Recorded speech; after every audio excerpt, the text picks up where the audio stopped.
Assalamualaikum warahmatullahi wabarakatuh. Salam sejahtera bagi kita semua. Om Swastiastu, Namo Buddhaya, salam kebajikan. Rahayu, rahayu, rahayu, salam Pancasila. Izin memperkenalkan diri, Praja Utama Ahmad Fiko Agil Alamsyah, NPP 330515. Izin dosen pengampu Bapak Profesor Dr. Fernandes Simangunsong, SSTP, MAP, izin memaparkan terkait dengan tugas ujian akhir semester. Yang pertama yaitu jelaskan dan terangkan terkait dengan pemahaman Anda tentang alur evaluasi kinerja pemerintah daerah. Yang pertama yaitu apa itu RPJPD. Jelaskan dan terangkan pemahaman Anda tentang alur evaluasi kinerja pemerintah daerah. RPJPD.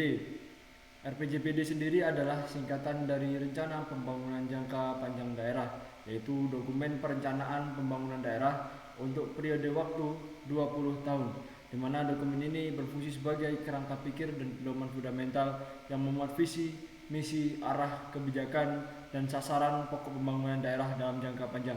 Dengan mengacu pada Rencana Pembangunan Jangka Panjang Nasional (RPJMN) dan Rencana Tata Ruang Wilayah (RTRW) sebagai master plan pembangunan, RPJPD menjadi acuan utama dalam penyusunan Rencana Pembangunan Jangka Menengah Daerah atau RPJMD, serta merupakan dasar bagi calon kepala daerah dan wakil kepala daerah dalam merumuskan visi, misi, dan program kerja mereka. RPJPD ditetapkan sebagai peraturan daerah atau perda yang gunanya menegaskan sifat yang mengikat dan strategis dalam menentukan haluan pembangunan daerah selama 2 dekade. Di dalam Permendagri 86 hasil penyusunan rancangan awal RPJPD sebagaimana yang dimaksud dalam pasal 19 ayat 1 disajikan dengan sistematika paling sedikit memuat 1. A. Yaitu pendahuluan, B. Gambaran umum kondisi daerah, C. Permasalahan dan isu warga daerah, D. Visi dan misi daerah, E. Arah kebijakan dan sasaran pokok daerah, F. Penutup. Selanjutnya,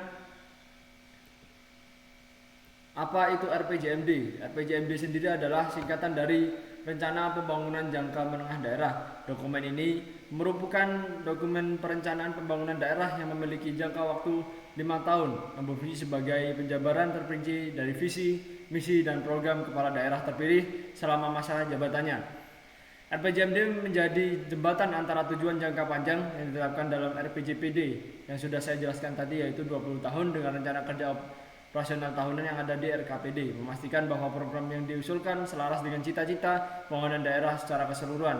Selain berpedoman pada RPJPD, penyusunan juga harus memperhatikan rencana pembangunan jangka menengah nasional yaitu RPJMN dan memuat arah kebijakan kerangka daerah, strategi pembangunan, kebijakan umum, serta program perangkat daerah dan lintas perangkat daerah yang disertai kerangka pendanaan indikatif. Dengan ditetapkan sebagai peraturan daerah atau perda, RPJMD memiliki kekuatan hukum yang mengikat dan menjadi panduan utama bagi seluruh organisasi perangkat daerah atau PD dalam menyusun rencana strategis atau renstra, serta memastikan seluruh anggota dan kegiatan terarah secara efektif dan akuntabel selama 5 tahun. Di mana hasil rancangan teknokratik RPJMD sebagaimana dimaksud dalam pasal 43 disajikan dengan sistematika paling sedikit memuat A. Pendahuluan, B. Gambaran umum kondisi daerah, C. Gambaran keuangan daerah, D. Permasalahan dan isu strategis daerah. Di dalam pasal 47 dilanjutkan menjadi E. Visi misi, tujuan dan sasaran, F. Strategi arah kebijakan dan program pembangunan daerah, G. Kerangka pedoman pembangunan dan program perangkat daerah, H. Kinerja penyelenggaraan pemerintah daerah, dan I. Penutup.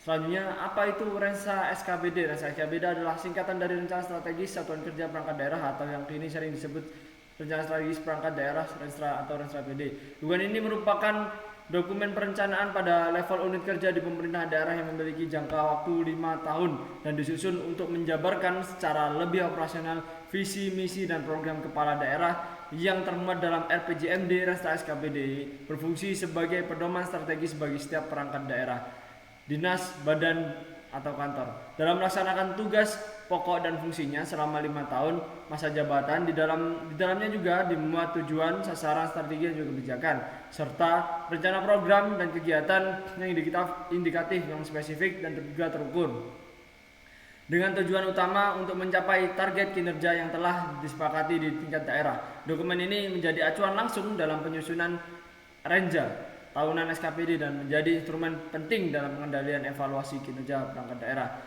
Penyusunan rencana awal Renstra perangkat daerah sebagaimana yang dimaksud dalam pasal 110 disajikan dengan sistematika paling sedikit memuat A. Pendahuluan, B. Gambaran pelayanan perangkat daerah, C. Permasalahan dan isu strategis perangkat daerah, D. Tujuan dan sasaran, E. Strategi dan arah kebijakan, F. Rencana program dan kegiatan serta pendanaan, G. Kinerja penyelenggaraan bidang urusan, H. Penutup. Selanjutnya, apa itu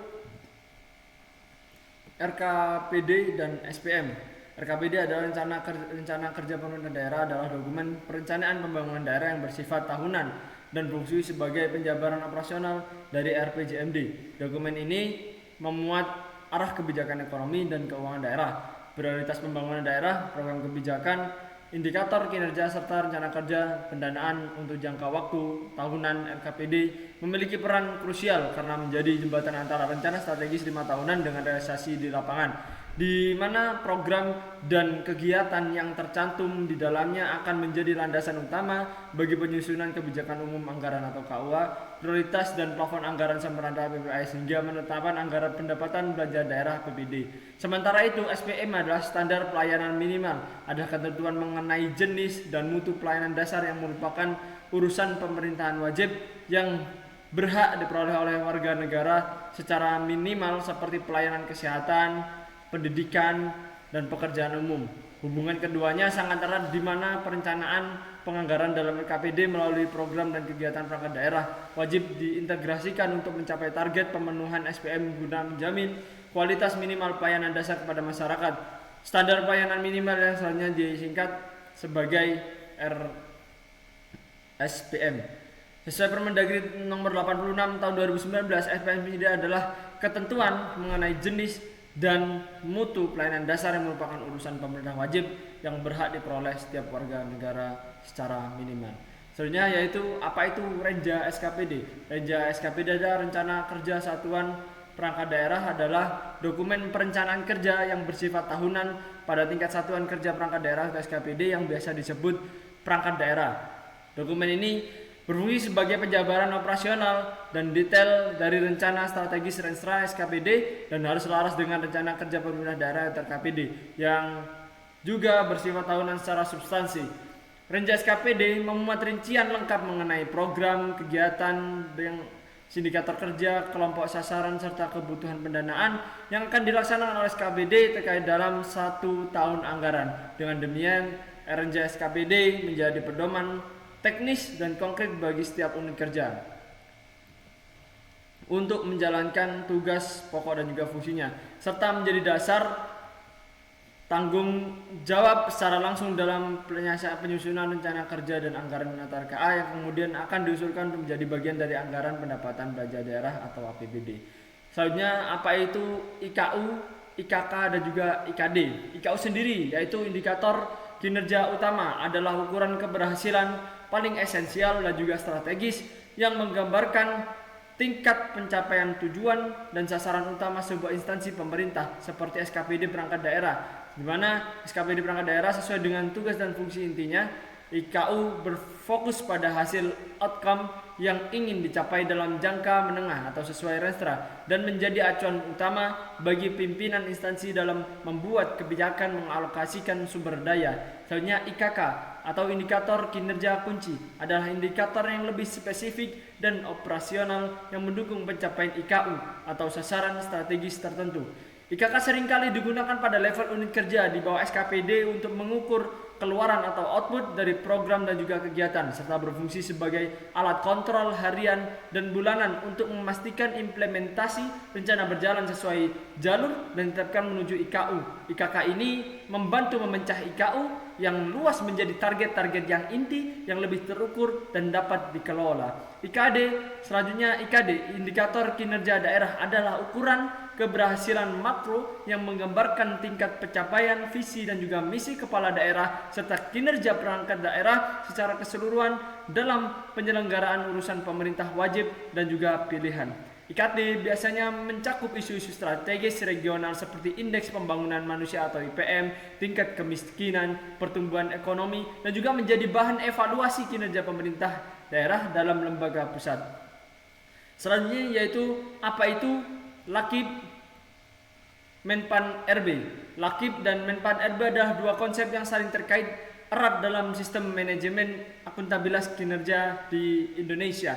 Lakib sendiri adalah laporan akuntabilitas kinerja instansi pemerintah. Lakib adalah dokumen laporan tahunan yang disusun oleh setiap instansi pemerintah, kementerian, lembaga, maupun pemerintahan daerah sebagai bentuk pertanggungjawaban kepada publik dan juga kepada masyarakat sebagai pemberi mandat dan pelaksana tugas fungsi dan penggunaan anggaran yang telah mereka laksanakan secara substansif. Lakib menyajikan yang pertama yaitu ikhtisar capaian kerja, yang kedua kaitan anggaran dan hasil, yang ketiga evaluasi dan juga analisis keberhasilan. Lakib sendiri merupakan elemen penting dari SAKIP atau sistem akuntabilitas kinerja instansi pemerintah yang bertujuan untuk mewujudkan tata kelola pemerintahan yang baik atau good governance dan akuntabel. Saat ini istilah Lakib sering juga disebut sebagai laporan kinerja atau LAKIN atau laporan kinerja instansi pemerintah atau LKJIP. Selanjutnya itu Menpan RB ada Menteri Pendayagunaan Aparatur Negara dan Reformasi Birokrasi, di mana Menpan RB adalah kementerian yang memiliki peran sentral dan kewenangan utama dalam merumuskan, menetapkan, mengevaluasi kebijakan di bidang keaparaturan negara, reformasi birokrasi, dan akuntabilitas kinerja instansi pemerintah daerah. Dalam konsep Lakib, peran Menpan RB adalah yang pertama yaitu sebagai regulator dan pembuat pedoman. Yang kedua itu evaluator, di mana sebagai pengevaluasi kualitas implementasi SAKIP itu sendiri. Dengan demikian, Lakib adalah produk pertanggungjawab kinerja dan Menpan RB adalah lembaga regulator dan evaluator yang memastikan kualitas implementasi sistem akuntabilitas kinerja sebagai instansi pemerintah. Selanjutnya, apa itu LPJ? LPJ KDH kepada DPRD sering berubah menjadi LKPJ KDH kepada DPRD. Jadi perubahan istilah LPJ KDH sebagai DPRD kepada DPRD menjadi LKPJ KDH kepada DPRD merupakan perubahan mendasar dalam sistem ketatanegaraan daerah di Indonesia yang diatur dalam Undang-Undang tentang Pemerintahan Daerah itu sendiri.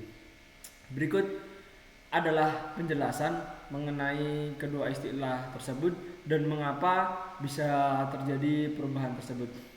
Yang pertama, LPJ KDH kepada DPRD, yaitu laporan pertanggungjawaban kepala daerah. Di era sebelum UU nomor 32 tahun 2004, pada era di mana undang-undang yang sebelumnya, terutama UU nomor 22 tahun 99, di mana kepala daerah ini dapat menyampaikan laporan pertanggungjawaban kepada Dewan Perwakilan Rakyat Daerah. Maka makna dan implikasinya yaitu istilah pertanggungjawaban memiliki bobot hukum dan politik yang sangat kuat, mirip dengan pertanggungjawaban di dalam sistem parlementer. Jika DPRD menilai LPJ tersebut tidak dapat diterima atau ditolak, konsekuensinya bisa sangat serius, yaitu DPRD memiliki hak untuk mengusulkan pemberhentian kepala daerah kepada presiden. Ini menunjukkan bahwa kepala daerah secara politik bertanggung jawab penuh kepada DPRD. Ini sesuai dengan UU nomor 22 tahun 99 sebelum era UU nomor 32 tahun 2004. Selanjutnya yaitu LKBJ kepala daerah kepada DPRD terkait dengan laporan keterangan pertanggungjawaban kepala daerah. Yang tadi laporan pertanggungjawaban, yang sekarang yaitu laporan keterangan pertanggungjawaban kepala daerah. Era setelah UU nomor 32 tahun 2004 adalah UU nomor 23 tahun 2014, di mana setelah bergantinya reformasi dan ditetapkannya sistem pemilihan kepala daerah yang dilaksanakan secara langsung oleh rakyat melalui pemilu, istilah LPJ ini diganti menjadi laporan keterangan pertanggungjawaban atau LKPJ.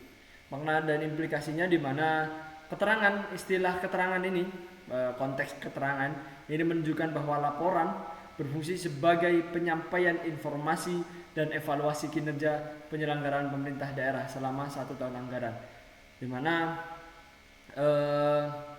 hal ini mencakup yang pertama yaitu pergeseran kekuasaan dan juga fungsi DPRD, di mana pergeseran kekuasaan yaitu perubahan ini mencerminkan pergeseran fundamental dalam hubungan kepala daerah dan DPRD, karena kepala daerah dipilih langsung oleh rakyat sehingga ia secara langsung tidak wajib bertanggung jawab kepada DPRD, karena secara konsep yang dipilih bertanggung jawab kepada yang memilih. Jadi kepala daerah dipilih oleh rakyat secara langsung, secara konsep juga harus bertanggung jawab terhadap rakyat, seperti itu. Sedangkan fungsi DPRD tidak lagi berwenang untuk menerima atau menolak LKPJ, karena yang berujung pada pemerintahan kepala daerah. Setelah menerima LKPJ, tugas DPRD adalah membahasnya dan memberikan rekomendasi berupa catatan-catatan strategis, saran dan juga koreksi atau evaluasi kepada kepala daerah untuk perbaikan di masa yang mendatang. Hubungan LKPJ memperkuat fungsi pengawasan DPRD dalam pelaksanaan kebijakan eksekutif, bukan lagi tugas politik untuk menentukan jabatan KDH. Ada tabel terkait dengan dasar hukum utama, sifat laporan, kewenangan DPRD dan konsekuensi penolakan. Secara singkatnya seperti ini. Jadi di LPJ yang lama di UU nomor 2299 itu pertanggungjawabannya bersifat politik, sedangkan LKPJ yang keterangan sesuai dengan UU 23 tahun 2014 itu berisikan informasi dan evaluasi kinerja. Kalau di LPJ, DPRD bisa menerima atau menolak laporan yang berujung pada pemerintahan kepala daerah, sedangkan LKPJ itu DPRD wajib menerima laporan dan maksimal hanya memberikan rekomendasi atau catatan. Di mana konsekuensi penolakan tadi sudah saya jelaskan, LPJ ini bisa mengakibatkan usulan pemerintahan kepala daerah, sedangkan di LKPJ yang saat ini itu tidak bisa menyebabkan kepala daerah mundur atau diberhentikan. Selanjutnya yaitu apa itu LPPD Kemendagri. LPPD Kementerian Dalam Negeri memiliki hubungan yang sangat erat dalam konteks tata kelola pemerintahan daerah.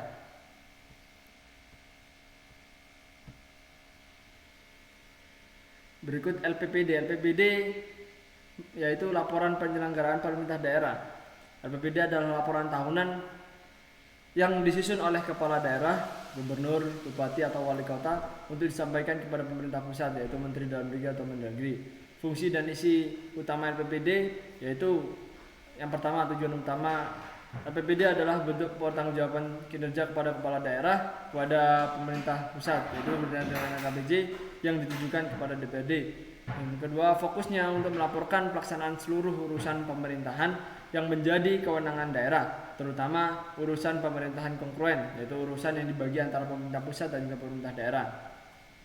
Indikator kunci, di mana LPPD disusun berdasarkan indikator kinerja kunci atau IKK yang telah ditetapkan oleh Kementerian Dalam Negeri. IKK ini mengukur tingkat keberhasilan daerah dalam mencapai output dan outcome dari setiap urusan yang ditanganinya, misalnya urusan pendidikan, kesehatan, pekerjaan umum dan juga yang lainnya. Dasar hukum kewajiban penyusunan LPPD diatur jelas di dalam Undang-Undang Nomor 23 Tahun 2014 tentang pemerintahan daerah dan dijabarkan lebih lanjut melalui peraturan pemerintah atau PP dan peraturan Menteri Dalam Negeri atau Permendagri. Peran Mendagri dalam LPPD itu sendiri, di mana Mendagri adalah pihak yang menerima, mengevaluasi dan menindaklanjuti LPPD dari seluruh pemerintah daerah di Indonesia. Peran Mendagri dalam LPPD meliputi yang pertama yaitu regulator dan pembina teknis. Mendagri menetapkan pedoman teknis, format indikator kinerja kunci yang harus digunakan dalam pemerintah daerah dalam menyusun LPPD. Seluruh laporan harus disampaikan melalui jalur hierarki, melalui bupati, wali kota, gubernur ke Mendagri. Tidak bisa langsung lompat dari bupati ke Mendagri. Ada hierarki terkait dengan pelaporannya. Selanjutnya yaitu evaluasi penyelenggaraan pemerintah daerah atau LPPD. Dengan LPPD yang disampaikan oleh kepala daerah akan menjadi bahan utama bagi Mendagri untuk melaksanakan evaluasi penyelenggaraan pemerintah daerah. Di mana proses evaluasi, Mendagri membentuk tim evaluasi yang akan menilai tingkat keberhasilan dan akuntabilitas kinerja daerah berdasarkan data LPPD dan indikator yang ditetapkan. Ini hasil evaluasi menentukan peringkat dan status kinerja suatu daerah, misalnya kinerja tinggi, kinerja sedang, atau kinerja rendah. Penetapan kebijakan dan pembinaan. Hasil LPPD didasarkan pada LPPD digunakan lagi sebagai dasar untuk yang pertama yaitu pemberian penghargaan, kedua pemberian pembinaan, yang ketiga pengambilan urusan. Intinya dari hubungan LPPD dan juga Mendagri yaitu LPPD adalah instrumen Mendagri untuk menilai, memantau, dan memastikan bahwa pemerintah daerah telah melaksanakan urusan pemerintahan dan pembangunan sesuai dengan standar, target, dan kewenangan yang ditetapkan oleh pemerintah pusat. Selanjutnya, apa itu LPPD?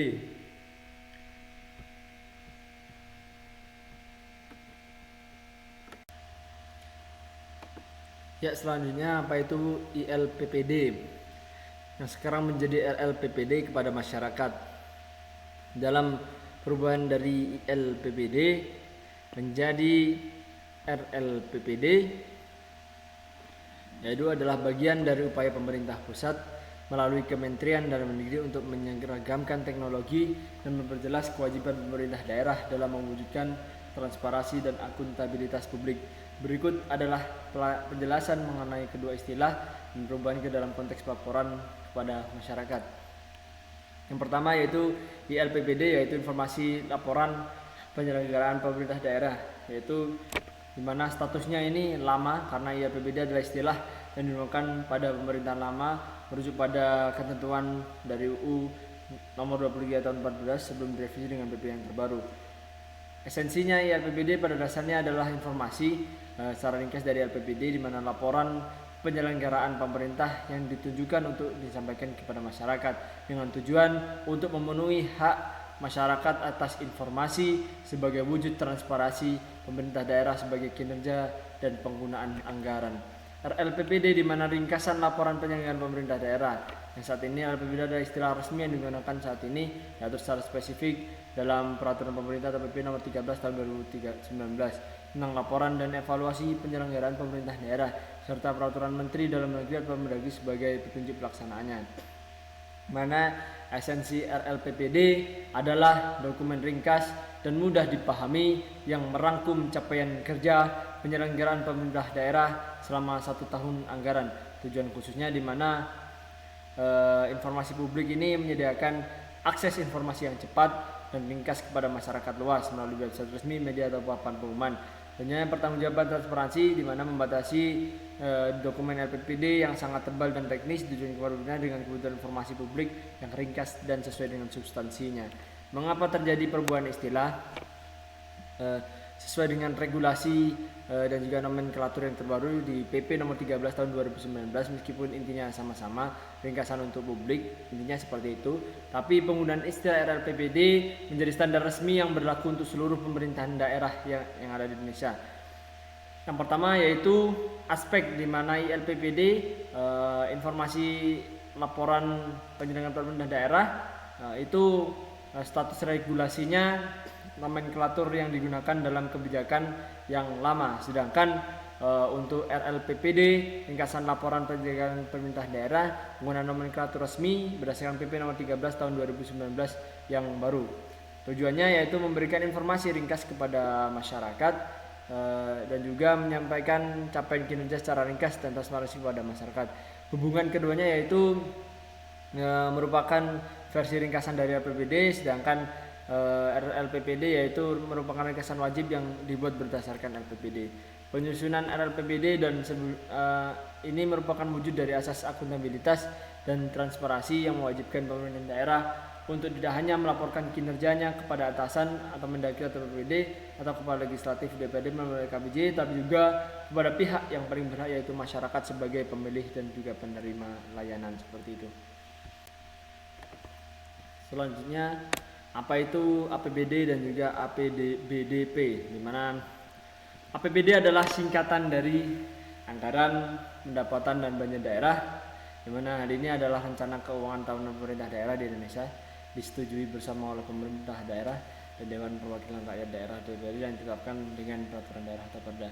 Yaitu APBDP adalah singkatan dari Anggaran Pendapatan dan Belanja Daerah Perubahan atau APBD perubahan. Ini adalah revisi terhadap APBD yang telah ditetapkan sebelumnya, yang dilakukan jika ada perkembangan yang tidak sesuai dengan asumsi awal atau terjadi kondisi darurat, dan juga dilakukan dengan peraturan daerah. Selanjutnya, apa itu KUA dan PPAS? KUA adalah singkatan dari Kebijakan Umum APBD. Dokumen ini memuat kebijakan-kebijakan di bidang pendapatan belanja, pembiayaan, dan mendasari penyusunan APBD tahun anggaran berjalan. Selanjutnya itu PPAS adalah singkatan dari prioritas dan plafon anggaran sementara, di mana dokumen ini memuat skala prioritas program dan kegiatan untuk setiap urusan pemerintah daerah, serta batas maksimal anggaran atau plafon yang diberikan untuk setiap program atau kegiatan sebagai acuan awal penyusunan rencana kerja dan juga anggaran atau RKA di dalam organisasi perangkat daerah di dalam pemerintah daerah. Apa itu BTL dan BL di dalam APBD? BTL dan BL adalah kategori dalam komponen belanja daerah pada APBD, di mana BTL adalah singkatan dari belanja tidak langsung. Nah, belanja ini dianggarkan tidak terkait langsung dengan pelaksanaan program dan kegiatan, contohnya belanja pegawai seperti gaji dan juga tunjangan, belanja hibah, belanja bantuan sosial, belanja bunga, dan belanja tidak terduga. BL adalah singkatan dari belanja langsung, di mana belanja langsung ini dianggarkan terkait dengan pelayanan langsung kepada masyarakat melalui dengan program dan juga kegiatan yang manfaatnya langsung secara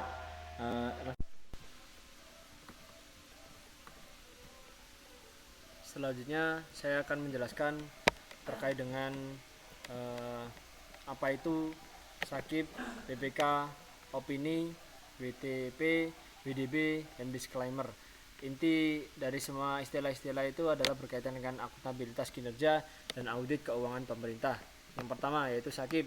Sakip adalah singkatan dari Sistem Akuntabilitas Kinerja Instansi Pemerintah. Ini adalah rangkaian sistematik dari berbagai aktivitas, alat, dan juga prosedur yang dirancang untuk tujuan penetapan dan pengumpulan data dan juga pengklarifikasian, serta digunakan sebagai pengelolaan dan juga pelaporan kinerja pada instansi pemerintah dalam rangka pertanggungjawaban dan pengangkatan kinerja instansi pemerintah daerah. BPK adalah singkatan dari Badan Pemeriksa Keuangan, di mana lembaga ini adalah lembaga negara yang bertugas sebagai pemeriksa pengelolaan dan juga tanggung jawab keuangan negara atau daerah.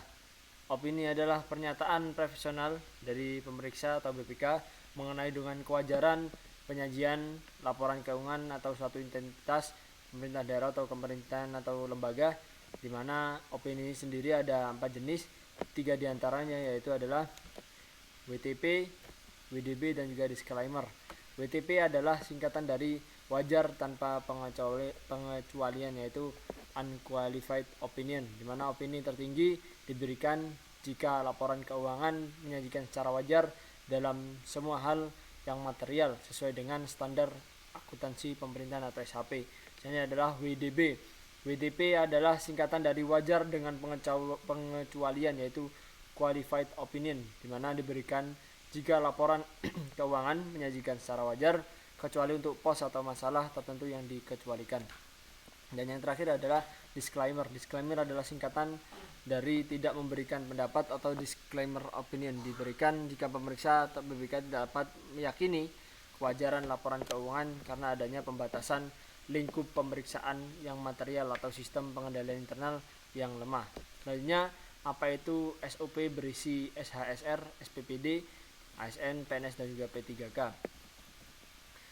Di mana semua itu adalah kumpulan istilah terkait dengan prosedur, kepegawaian, dan juga perjalanan dinas. SOP adalah singkatan dari standar operasional prosedur, di mana dokumen yang berisi serangkaian instruksi tertulis yang dibakukan mengenai berbagai proses penyelenggaraan aktivitas organisasi.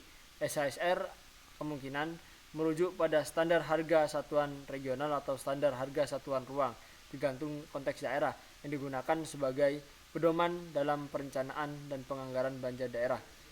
SPPD adalah singkatan dari Surat Perintah Perjalanan Dinas, di mana dokumen ini adalah dokumen resmi yang dikeluarkan oleh pejabat berwenang sebagai surat kepada pegawai untuk melaksanakan perjalanan dinas. ASN adalah singkatan dari Aparatur Sipil Negara, adalah profesi bagi pegawai negeri sipil dan pegawai pemerintah dengan perjanjian kerja yang bekerja pada instansi pemerintah. PNS adalah singkatan dari Pegawai Negeri Sipil, bagian dari ASN, diangkat sebagai pegawai tetap, memiliki nomor induk pegawai secara nasional dan berhak memperoleh pensiun. P3K adalah singkatan dari Pegawai Pemerintah dengan perjanjian kerja, di mana bagian dari ASN yang diangkat berdasarkan perjanjian kerja dan untuk jangka waktu tertentu dalam rangka melaksanakan tugas dari pemerintah. Selanjutnya yaitu apa itu BMD, BLUD, dan SIPD. Istilah-istilah tersebut berkaitan dengan aset daerah, di mana pengelolaan keuangan khusus dan sistem informasi. BMD adalah singkatan dari barang milik negara, di mana semua barang yang dibeli atau diperoleh atas beban APBD atau berasal dari perolehan lainnya yang sah. BLUD adalah singkatan dari Badan Layanan Umum Daerah, yang bekerja pada instansi pemerintah daerah yang dibentuk untuk memberikan pelayanan kepada masyarakat berupa penyediaan barang jasa yang dijual tanpa mengutamakan keuntungan, dan dalam pelaksanaannya menerapkan praktik bisnis yang sehat, contoh RSUD. Selanjutnya yaitu SIPD adalah singkatan dari Sistem Informasi Pemerintah Daerah, di mana aplikasi yang digunakan untuk mendukung pengelolaan pembangunan daerah, keuangan daerah, dan urusan pemerintah daerah lainnya yang terintegrasi secara nasional. Selanjutnya yaitu jelaskan pemahaman Anda tentang alur evaluasi kinerja pemerintah daerah dilihat dari sejarah terbentuknya ilmu pemerintahan.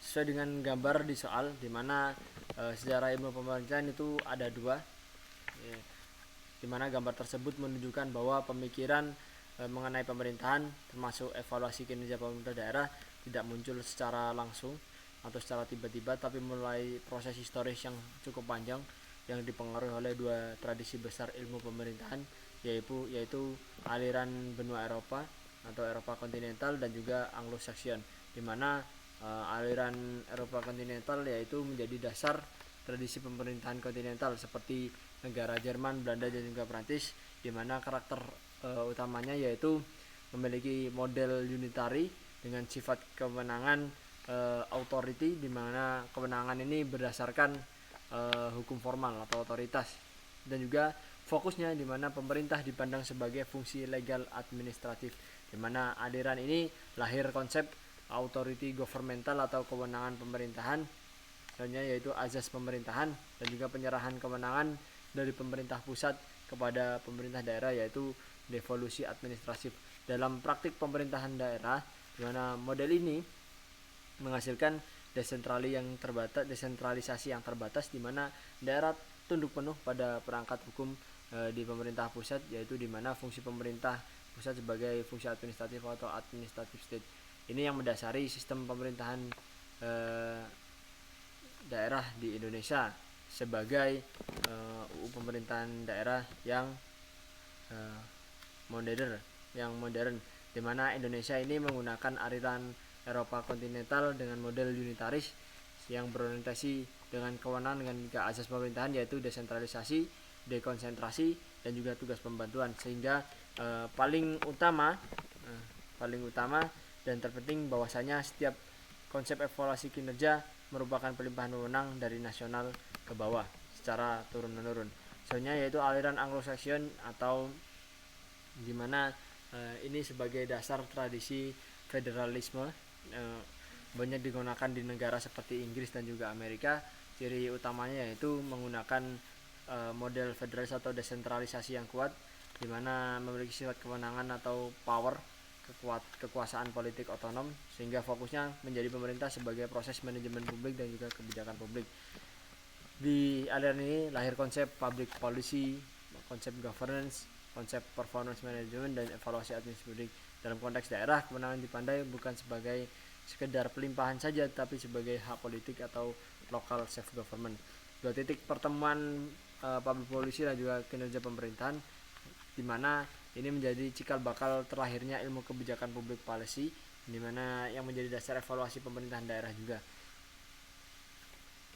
Ketika kedua area ini berkembang, muncullah paradigma baru, ya, jadi lahir konsep program, output, outcome, dan juga impact, di mana bisa lahir konsep terkait dengan indikator kinerja pemerintahan, konsep sistem evaluasi pembangunan daerah, dan juga konsep sistem good governance dan juga akuntabilitas publik, mana hubungan dengan evaluasi kinerja pemerintah daerah di Indonesia, di mana Indonesia sendiri menganut sistem Eropa kontinental, di mana mewarisi tradisi Eropa, di mana sistem hukum dan juga kewenangan formal yang melihat terkait dengan hierarki pemerintahan pusat dan juga daerah, sehingga terbentuk instrumen evaluasi modern seperti yang pertama LPPD, yaitu laporan penyelenggaraan pemerintah daerah, juga LKPJ, laporan keterangan pertanggungjawaban kepala daerah, yang selanjutnya yaitu LPPD, yang terakhir yaitu SAKIP, LAKIP, dan juga Smart Governance. Semua ini menunjukkan bahwa evaluasi kinerja daerah tidak hanya berbasis dengan aturan, tapi juga berbasis dengan hasil, berorientasi kepada publik, dan juga mengukur efektivitas kebijakan. Dapat kita simpulkan bahwasanya dalam gambar tersebut menjelaskan bahwa evaluasi kinerja pemerintah daerah merupakan hasil perkembangan historis dari ilmu pemerintahan dari 2 tradisi besar, yaitu Eropa kontinental dan juga Anglo-Saxon, di mana tradisi Eropa membentuk kerangka kewenangan formal dan struktur pemerintahan daerah, sedangkan Anglo-Saxon menghasilkan pendekatan evaluasi kinerja berbasis kebijakan publik, manajemen modern, dan juga akuntabilitas. Dan juga dapat kita simpulkan bahwa Indonesia menggunakan aliran Eropa kontinental dengan model unitaris, berorientasi dengan kewenangan dengan 3 asas pemerintahan, yaitu desentralisasi, dekonsentrasi, dan juga tugas pembantuan, sehingga yang paling utama dan terpenting bahwasanya konsep evaluasi kinerja pemerintah daerah merupakan pelimpahan wewenang dari nasional ke bawah. Selanjutnya yaitu terkait dengan model pertanggungjawaban kepala daerah. Ada beberapa model pertanggungjawaban kepala daerah. Ada menurut dengan UU nomor 5 tahun 1974, ada UU nomor 22 tahun 99, ada juga menurut UU 32 tahun 2004, dan juga UU nomor 23 tahun 2014. Serta model pertanggungjawaban kepala desa menurut UU nomor 6 tahun 2014. Langsung saja yang pertama yaitu model pertanggungjawaban kepala daerah menurut UU nomor 5 tahun 1974, di mana sesuai dengan UU nomor 5 1974 ini, kepala daerah bertanggung jawab langsung kepada presiden yang memilih kepala daerah dengan mencapaikan laporan pertanggungjawaban kepada DPRD secara hierarkis kepada pemerintah melalui atasan, yaitu Menteri Dalam Negeri atau Gubernur, sehingga DPRD dapat memberikan penilaian yaitu dengan menerima atau menolak LPJ. Sudah saya jelaskan tadi, jika DPRD menolak laporan pertanggungjawaban bisa berakibat dengan pemberhentian dari kepala daerah, yang dimana sifatnya sentralistik terkait dengan peran pemerintah pusat yang sangat kuat. Di mana model pertanggungjawaban kepala daerah sebagaimana yang diatur dalam Undang-Undang Nomor 5 Tahun 1974 menunjukkan bahwasanya ada pola hubungan yang bersifat sentralistik, hierarkis, dan juga top down, di mana posisi kepala daerah lebih dipandang sebagai perpanjangan tangan pemerintah pusat daripada sebagai pemimpin daerah yang bertanggung jawab kepada rakyat melalui DPRD, karena pada dasarnya pada saat itu kepala daerah dipilih langsung oleh presiden, bukan oleh rakyat.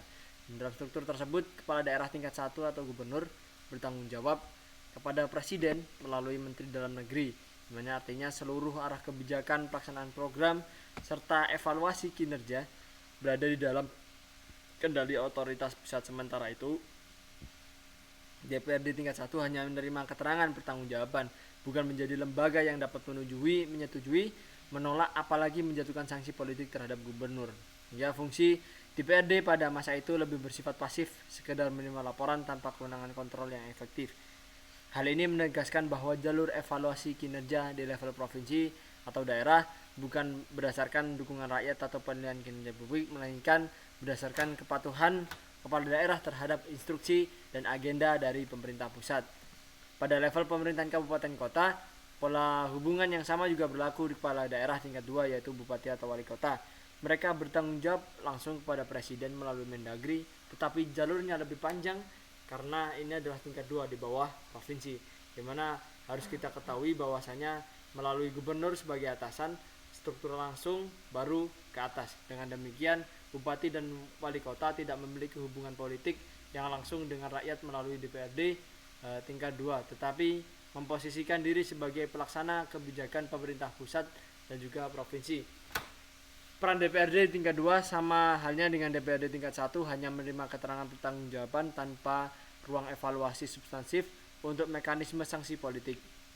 Akibatnya jalur evaluasi kinerja kepala daerah lebih menilai kepatuhan administratif, yaitu administrative compliance terhadap instruksi pusat ketimbang efektivitas kebijakan, pencapaian hasil pembangunan, kualitas pelayanan publik atau kesejahteraan masyarakat. Struktur pertanggungjawaban semacam ini memiliki implikasi besar terhadap praktik penyelenggaraan pemerintah daerah pada masa berlakunya UU Nomor 5 Tahun 1974, karena kepala daerah tidak bergantung pada legitimasi politik rakyat atau penilaian DPRD. Orientasi kepemimpinan daerah cenderung mengikuti logika birokrasi sentralistik, bukan governance partisipatif. Kepala daerah lebih loyal kepada pemerintah pusat dibanding pada masyarakat daerahnya. Model ini juga membuat inovasi daerah berjalan lambat karena semua keputusan strategis harus mengacu pada kebijakan dari pemerintah pusat.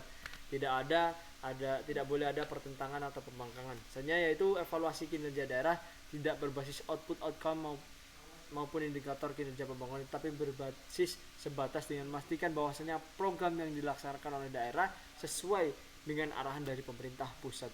Dengan demikian, mekanisme pertanggungjawaban berdasarkan UU 1974 tidak mencerminkan prinsip demokrasi, checks and balance maupun akuntabilitas publik.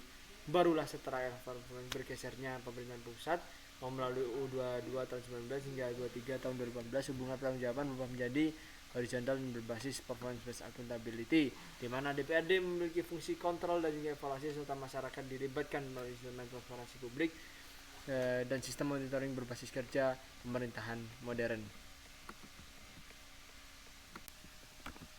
Selanjutnya yaitu model pertanggungjawaban kepala daerah berdasarkan UU Nomor 22 Tahun 1999,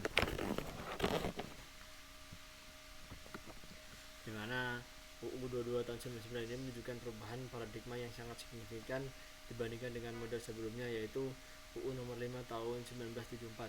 Pada era sistem ini, pemerintah daerah mulai bergeser dari pola sentralistik menuju model pemerintahan yang desentralistik dan demokratis, yang menempatkan kepala daerah sebagai pemimpin daerah dengan legitimasi politik lokal dan bukan sekedar perpanjangan tangan pemerintah pusat. Dalam model tersebut, kepala daerah tingkat provinsi atau gubernur bukan lagi bertanggung jawab sepenuhnya kepada pemerintah pusat, melainkan kepada DPRD provinsi sebagai representasi rakyat daerah. Hal ini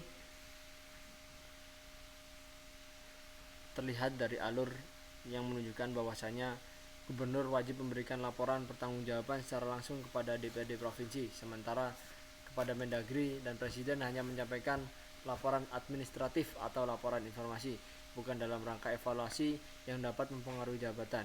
Dengan demikian, posisi DPRD menjadi sangat strategis karena memiliki kewenangan untuk menilai, menerima, bahkan menolak pertanggungjawaban kepala daerah melalui mekanisme evaluasi politik, termasuk hak interpelasi, angket, bahkan pemerintahan kepala daerah apabila dinilai gagal menjalankan tugas.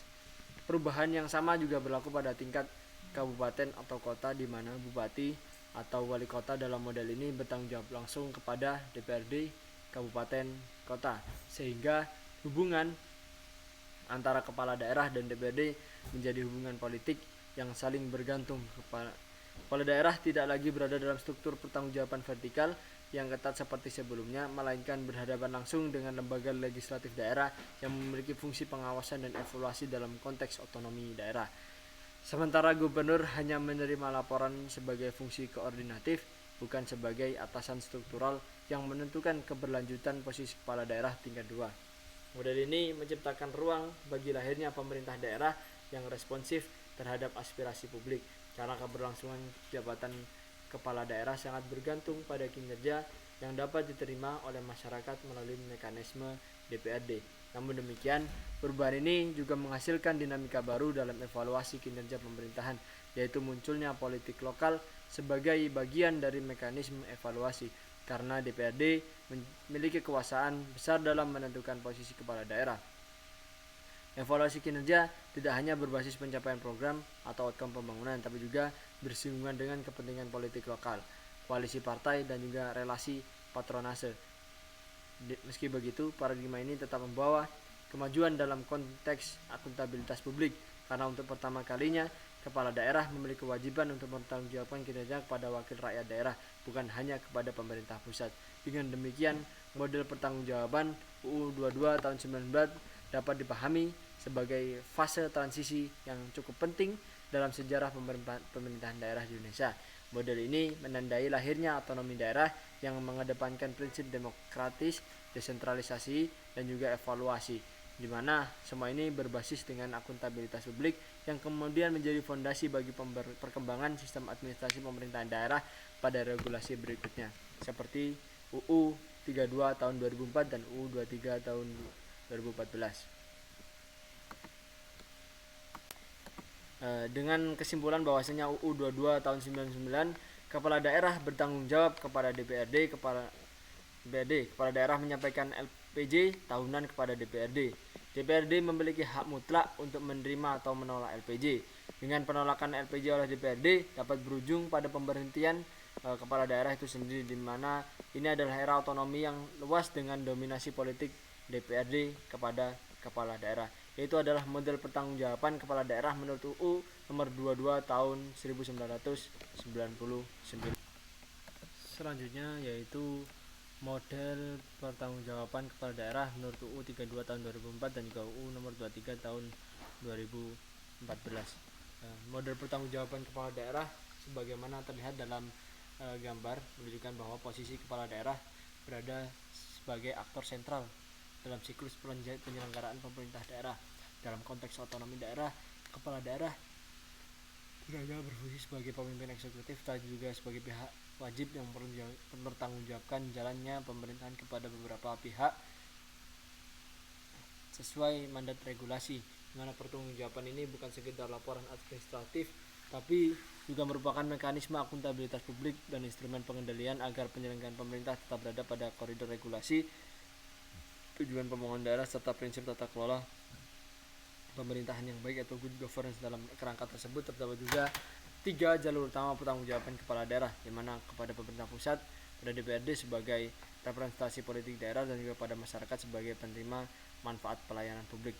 Sehingga pertanggungjawaban kepada pemerintah pusat diwujudkan dalam bentuk laporan penyelenggaraan pemerintah daerah atau LPPD, disusun setiap tahun sebagai dokumen resmi yang berisi capaian kinerja penyelenggaraan urusan pemerintahan konkurren yang menjadi kewenangan daerah. Pemerintah pusat menggunakan LPPD untuk menilai sejauh mana keberhasilan daerah dalam melaksanakan urusan wajib dan juga pilihan, serta sejauh mana keselarasan kebijakan daerah dengan strategi pembangunan nasional melalui evaluasi LPPD.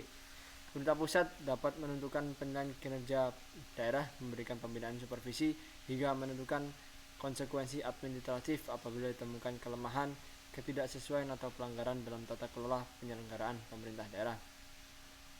Selanjutnya, kepada kepala daerah juga bertanggung jawab kepada DPRD melalui mekanisme penyampaian LKPJ yang dimana berbeda dengan LPPD atau LKPJ, merupakan laporan yang bersifat politis karena menjadi sarana kontrol legislatif dalam mengawasi jalannya pemerintahan daerah. DPRD memiliki hak untuk memberikan rekomendasi perbaikan terhadap pelaksanaan program dan kebijakan kepala daerah. Mekanisme ini mencerminkan prinsip checks and balance di tingkat daerah, sehingga penyelenggaraan pemerintah tidak bersifat absolut dan tetap memperhatikan akuntabilitas dalam pengelolaan keuangan daerah, peran publik, dan pelaksanaan pembangunan. Selain kepada pemerintah pusat dan DPRD, kepala daerah juga wajib memberikan pertanggungjawaban kepada masyarakat, di mana pertanggungjawaban ini disediakan dalam bentuk informasi penyelenggaraan pemerintah daerah atau RPPD yang disampaikan secara terbuka agar publik dapat mengakses, menilai, dan mengawasi kinerja pemerintahan. Keterbukaan informasi ini merupakan implementasi prinsip transparansi yang menjadi bagian dari tata kelola pemerintahan yang baik. Dengan adanya IPPD, masyarakat memiliki ruang untuk berpartisipasi dalam pengawasan penyelenggaraan pemerintah daerah sehingga tujuan pembangunan yang berpihak pada kepentingan publik dapat tercapai. Dengan demikian, model pertanggungjawaban kepala daerah berdasarkan UU tahun 32 nomor 32 tahun 2004 dan UU 23 2014 menunjukkan bahwa hubungan pertanggungjawaban tidak bersifat satu arah melainkan multi arah dengan fungsi masing-masing pihak yang saling melengkapi, di mana pemerintah pusat berperan sebagai pembina dan evaluator, DPRD sebagai pengawas dalam penyelenggaraan, dan masyarakat sebagai pengawas sosial dan penerima pelayanan publik. Struktur ini menciptakan sistem pemerintahan daerah yang lebih transparan, akuntabel, responsif, serta selaras dengan prinsip demokrasi dan keberlanjutan pembangunan daerah.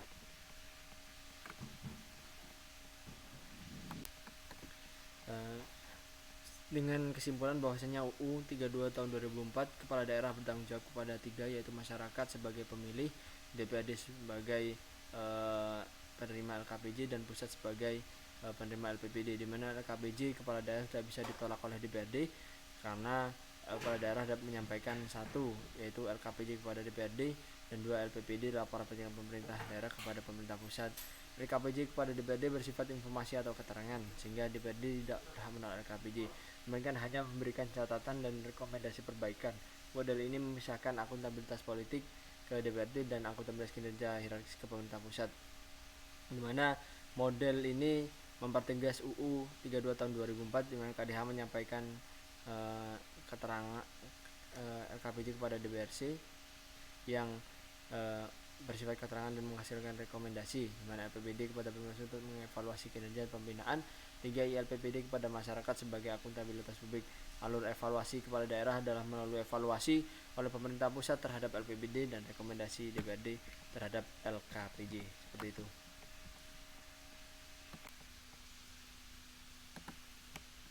Evaluasi kinerja pemerintah desa pada dasarnya mencerminkan prinsip akuntabilitas yang dijalankan melalui 3 jalur utama, yaitu vertikal, di mana pertanggungjawaban kepala desa kepada bupati atau wali kota sebagai perpanjangan tangan pemerintah pusat, di mana mekanisme ini memastikan bahwa penyelenggaraan pemerintahan desa tetap selaras dengan kebijakan nasional dan juga daerah, serta menjadi dasar pembinaan dan juga pengawasan dari level yang lebih tinggi. Kedua, yaitu jalur horizontal, yaitu pertanggungjawaban kepada Badan Permusyawaratan Desa atau BPD sebagai representasi politik lokal. Dan BPD berperan melakukan pengawasan dan memberikan rekomendasi serta menyalurkan aspirasi masyarakat, sehingga tercipta keseimbangan kekuasaan di tingkat desa. Yang terakhir yaitu jalur sosial, di mana jalur pertanggungjawaban kepada masyarakat desa sebagai pemilik kedaulatan. Melalui penyampaian informasi penyelenggaraan pemerintahan desa, masyarakat dapat menilai dan mengkritisi bahwasanya kita harus berpartisipasi aktif dalam pembangunan. Jalur sosial ini sangat penting karena menegaskan bahwa legitimasi pemerintahan desa bersumber dari warga, sehingga terinspirasi dari dan partisipasi publik menjadi indikator utama keberhasilan kinerja desa. Dengan demikian, evaluasi kinerja desa tidak hanya bersifat administratif, tetapi juga politis dan juga sosial, yang bersama-sama menjamin pemerintahan desa berjalan efektif, demokratis, dan berorientasi pada kepentingan masyarakat. Dapat kita simpulkan juga bahwasanya Badan Perwakilan Desa sesuai dengan yang terbaru berbeda dengan UU 2299, sehingga BPD tidak berhak melakukan pengawasan dan hanya menerima laporan LKPP desa dan tidak boleh menolak LKPP desa. Seperti itu. Sebenarnya masih berhubungan dengan peraturan dan juga model-model alur yang sudah saya jelaskan sebelumnya tadi. Oke, saya lanjutkan terkait dengan soal selanjutnya, yaitu kinerja perencanaan daerah, di mana ini berhubungan dengan soal ujian praktek pemahaman evaluasi kinerja pemerintahan daerah.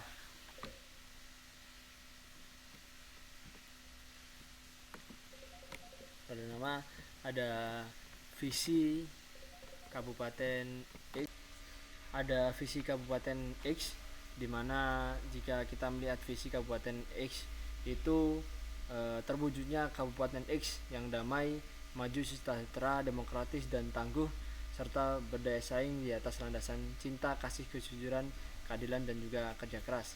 Selanjutnya kita lihat visi Kabupaten Y, di mana visi Kabupaten Y yaitu Kabupaten Y yang maju berbasis budaya, Y yang unggul di bidang kelautan, perikanan, pariwisata serta pertanian. Sedangkan visi kota asal pendaftaran saya yaitu kota Surabaya, yaitu transformasi kota Surabaya menuju kota dunia yang maju, humanis dan juga berkelanjutan. Dan misi kota saya yaitu yang pertama, mengakselerasi transformasi pengembangan sektor ekonomi unggulan, mempercepat transformasi penciptaan SDM unggul dan berkarakter, mempercepat transformasi pelayanan publik, reformasi birokrasi. Dimana soal yang pertama yaitu menurut Anda, jika Anda terlibat dan mengikuti dalam penyusunan dokumen perencanaan, kira-kira visi misi mana yang sesuai dan mudah Anda kerjakan?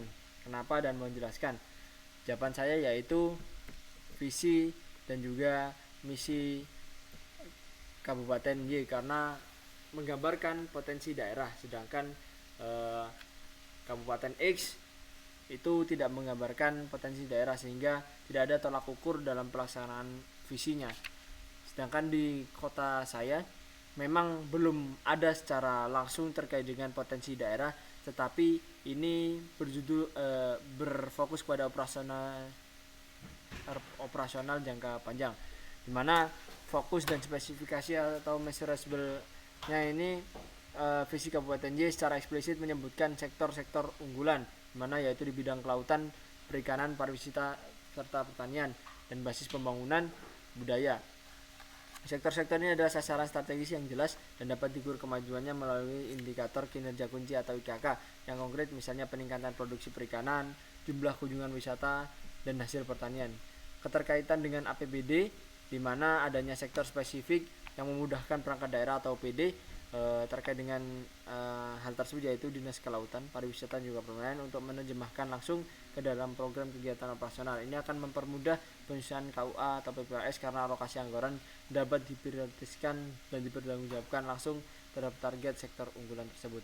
Sebaliknya, visi Kabupaten X meskipun mengandung nilai ideal, damai, sejahtera, demokratis, tangguh, tapi bersifat umum dan tidak bisa diukur. Sebagai seseorang yang memiliki kompetensi administratif pemerintah daerah, coba bandingkan visi Kabupaten X, Y, dan juga kabupaten Anda. Mana yang mudah dikerjakan perangkat daerah, dan mohon dijelaskan. Sekali lagi di Kabupaten Y karena ada bidang dengan potensi daerah yang bisa diukur. Saya tegaskan ulang bahwasanya misi Kabupaten X ini bersifat umum, normatif, dan juga abstrak. Sedangkan Kabupaten Y bersifat spesifik, berbasis potensi. Di kota Surabaya ini kombinasi aspiratif dan juga operasional. Sedangkan basis penyusunan Kabupaten X adalah nilai-nilai moral dan sosial. Kabupaten Y yaitu keunggulan kompetitif daerah seperti di bidang perikanan, budaya, juga pariwisata. Sedangkan Surabaya yaitu transformasi pembangunan modern, sumber daya manusia, dan global competitiveness. Sedangkan ukurannya di Kabupaten X tidak dapat diukur secara langsung. Sedangkan Kabupaten Y bisa dijabarkan dan diukur di indikator tiap sektor. Dan di kota Surabaya bisa diukur mulai dengan pengukuran smart governance, ekonomi kreatif, dan juga sumber daya manusia. Sesuai dengan urusan pemerintahan, di Kabupaten X tidak sesuai dan tidak eksplisit, sedangkan Kabupaten Y dan kota Surabaya sangat sesuai karena mencakup dengan sektor prioritas yang dijelaskan. Dapat kita simpulkan bahwasanya analisis evaluasi kinerja pemerintahan daerah, prinsip penyusunan perencanaan pembangunan, visi terbaik yang paling relevan dan paling mudah diimplementasikan dalam RPJPD, RPJMD, dan RSAPD hingga APBD adalah Kabupaten Y dan juga kota Surabaya, karena visi tersebut tidak hanya aspiratif, juga operasional, terukur, dan selaras dengan potensi daerah, dan termuat di urusan pemerintahan serta arah pembangunan jangka panjang, jangka menengah, maupun jangka pendek di daerah tersebut.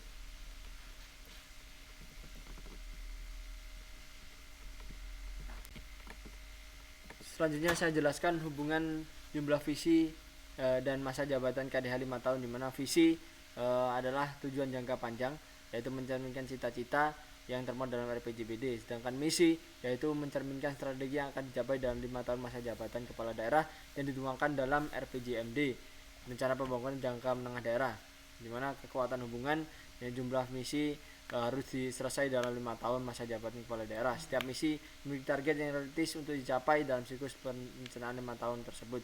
Selanjutnya yaitu hubungan misi dan arah kebijakan umum, anggaran, dan PPAS atau KUA PPAS, di mana KUA PPAS adalah penjabaran tahunan atau 1 tahun dari dokumen RPJMD yang berlaku 5 tahun, di mana keterkaitan misi-misi kepala daerah menjadi prioritas utama dalam KUA, di mana alokasi anggaran dalam PPAS wajib diarahkan untuk mendanai program dan kegiatan secara langsung. Contoh, misi keempat di Kota Surabaya yaitu infrastruktur yang berkelanjutan akan menjadi prioritas utama dalam KUA. Sedangkan PPAS terbesar akan dialokasikan ke OPD yang bertanggung jawab atas infrastruktur seperti Dinas PU, terus Dinas Sumber Daya Air dan juga Bina Marga untuk mendanai program pembangunan jalan berkelanjutan dan pengendalian banjir. Hubungan misi dan isi visi, di mana visi ada transformasi Kota Surabaya menuju kota dunia yang maju, humanis dan berkelanjutan adalah tujuan akhir, di mana misi visi 5 butir adalah cara tahapan strategi untuk mencapai visi tersebut.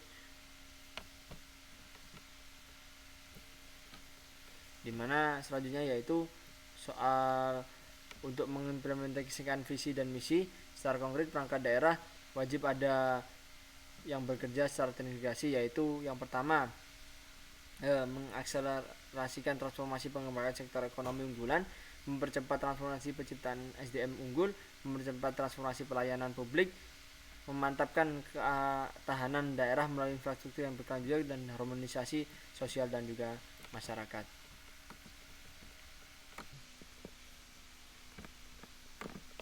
Selanjutnya terkait dengan tabel anggaran, dapat kita ketahui bersama bahwasanya di sini disajikan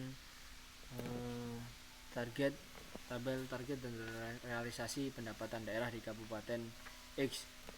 Sebagai seorang yang memiliki kompetensi di bidang administrasi pemerintahan daerah, saya diminta untuk mengisi tabel kontribusi, mana sudah saya isi dan juga saya laksanakan dengan pertanyaan selanjutnya, yaitu selesai mengisi tabel nomor 6 terkait dengan kontribusi, bagaimana kesimpulannya. Kesimpulan utamanya bahwasanya dapat kita ketahui bersama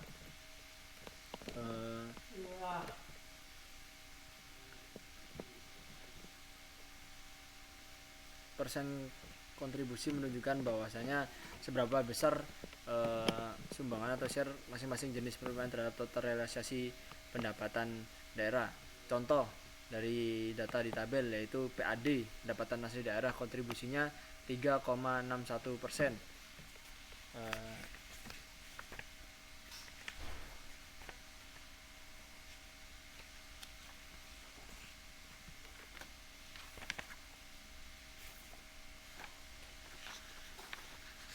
Di tabel PAD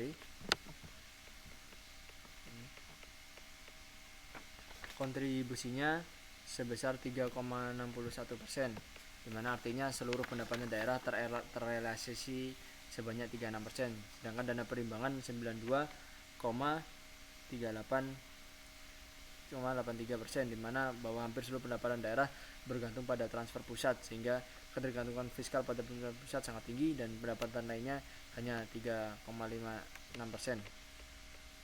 Dapat kita simpulkan bahwasanya ketergantungan tinggi pada dana perimbangan, di mana kontribusi terbesar berasal dari dana perimbangan sebesar 92,83%, terutama di dana bagi hasil. Hal ini menunjukkan bahwa struktur pendapatan daerah masih sangat bergantung pada transfer pemerintah pusat, sehingga tingkat kemandirian fiskal daerah ini cenderung lebih rendah. Selanjutnya yaitu pendapatan asli daerah yang masih rendah, bahwasanya daerah yang mampu dan maju dan bisa berkembang sendiri itu bergantung dengan PAD-nya. Jika PAD-nya masih terrealisasi dengan kontribusi yang sangat rendah seperti halnya di tabel, PAD hanya menyumbang 3,61% dari total pendapatan, walaupun capaiannya tinggi yaitu sekitar 80%, tapi kontribusinya terhadap keseluruhan pendapatan masih kecil, sehingga dapat disimpulkan bahwasanya pajak daerah hanya berkontribusi 0,73, sedangkan retribusi memang dan dapat disimpulkan bahwasanya tetap kecil. Dengan kesimpulan lebih utama yaitu meskipun target pendapatan daerah berhasil dan struktur, tapi dapat kita simpulkan bahwasanya daerah ini belum bisa secara mandiri karena pendapatan asli daerahnya hanya berkontribusi sebesar 3,61% dan masih bergantung pada dana dari pusat seperti itu. Selanjutnya yaitu tabel terkait dengan anggaran dan juga realisasi belanja daerah di Kabupaten X. Seperti ini.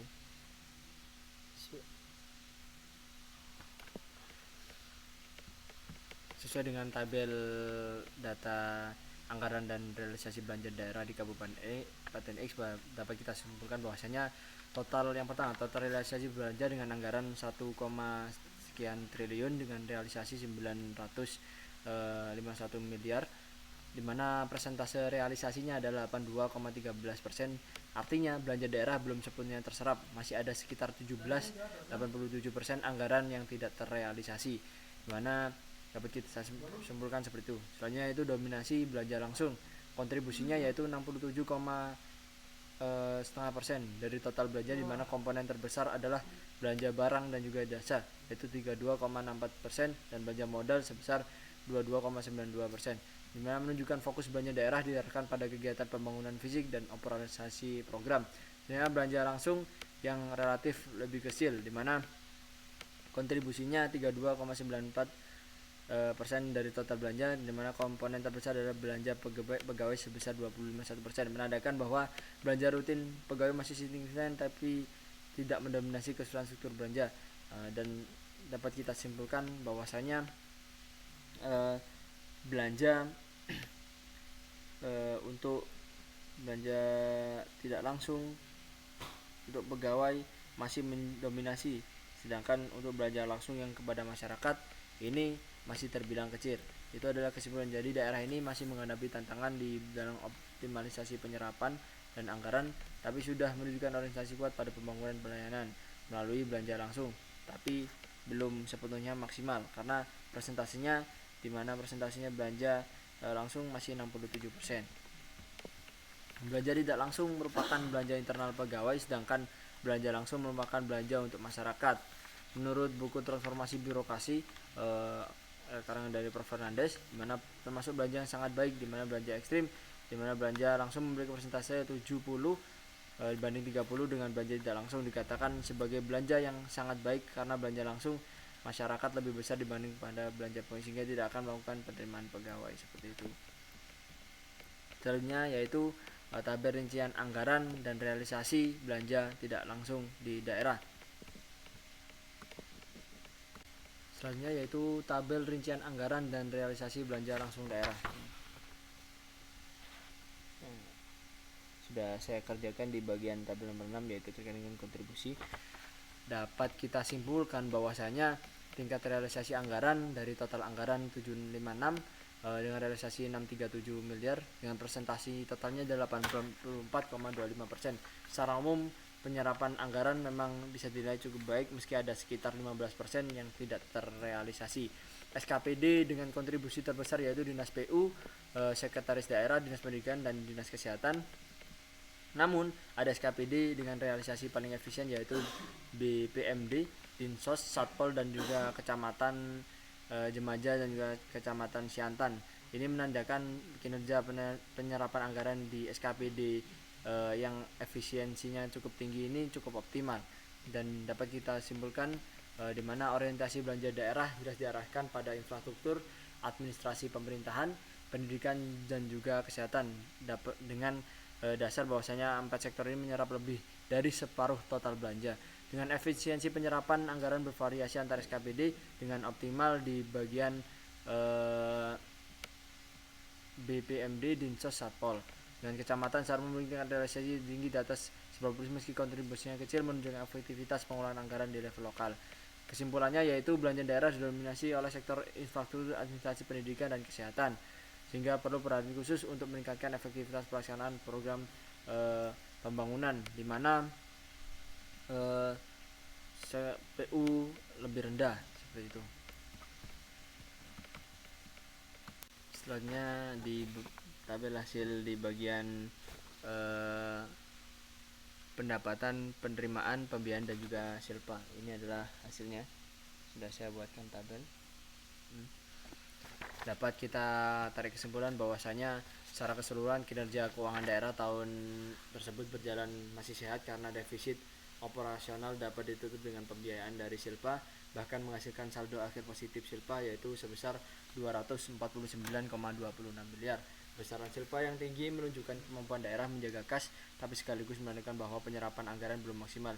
Hal ini perlu dievaluasi agar program pembangunan tidak tertunda dan manfaat anggaran benar-benar dirasakan masyarakat.